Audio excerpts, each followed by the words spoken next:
Takže rýchla ukážka dielne, že ako to u mňa vlastne vyzerá. Bordel si nevšímajte, to je pracovný bordel. Mám počítač, tlačiareň, to je taký kus nábytku, ktorý dúfam, že čoskoro už odtiaľto zmizne. Mám taký gauč, čo mi zostal zo starej dielne. Z tejto časti prejdeme už do takej výrobnej časti. Tu mám počítače na ovládanie strojov, tu môžete vidieť aj ostatné stroje. Tu mám potom pracovné stoliky. Vypadá to, že je tu bordel, ale mám tu rozrobených fakt, že veľa vecí. Také cedulky, potom takéto medaile na taký závod, takže tu je toho kopa rozrobeného.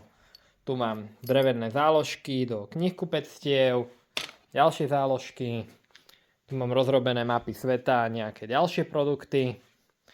Tunak som robil teraz takú cedulku na takú divadelnú hru.